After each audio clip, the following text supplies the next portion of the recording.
You see her across a crowded, dimly lit room, a perfect silhouette against the crumbling grandeur. She is flawless, a porcelain doll brought to life. Every head turns, every conversation whispers her name.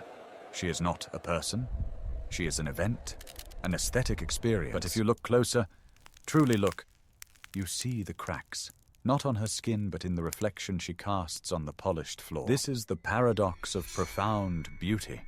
It is a kingdom and a cage, a source of immense power and a seed of deep, corrosive instability. We are told that beauty is a gift, a lottery ticket to a better life.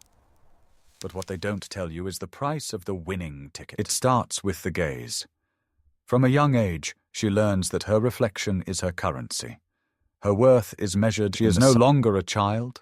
She is an object in training, a sculpture being chiseled by the relentless expectation. This is the first fracture, the separation of self from image, the me who feels and the it that is seen. This isn't a theory. It's psychology. It's the corrosive power of objectification. When a person is consistently treated like an object, a beautiful thing to be admired, possessed, or consumed, their own sense of humanity begins to erode. Her inner world, her thoughts, her fears, her intellect, becomes irrelevant.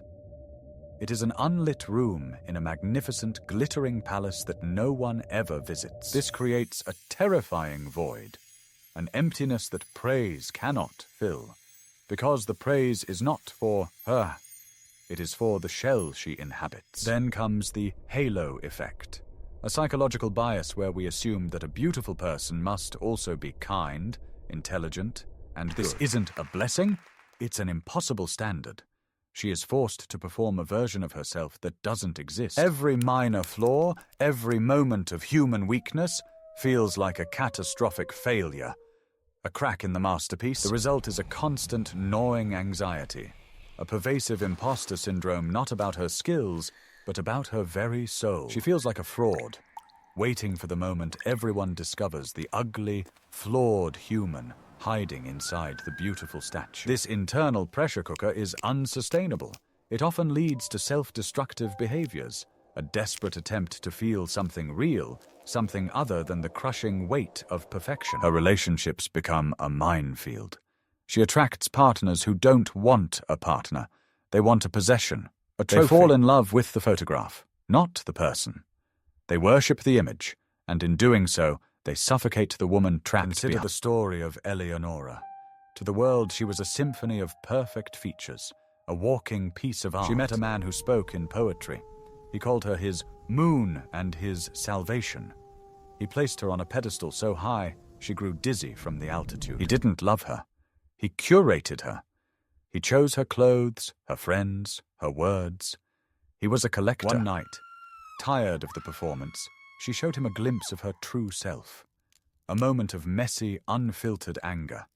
A flash of her insecurity. He looked at her as if she were a broken vase, not with compassion, but with disappointment. His masterpiece was flawed. That was the moment the pedestal crumbled, and the fall was brutal. His rejection confirmed her deepest fear, that the ugly thing inside her was unlovable, that without her beauty... This is the breaking point. The moment the meticulously constructed facade shatters into a million pieces. To the outside world, this looks like madness, instability. But it's not. It is a desperate, violent act of self-reclamation. It is the prisoner demolishing the prison wall. She had to destroy the beautiful image to save the real person.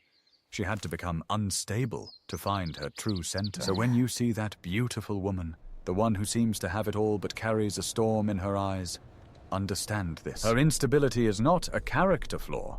It is a trauma response. A scar left by a world that taught her to value her reflection more than herself.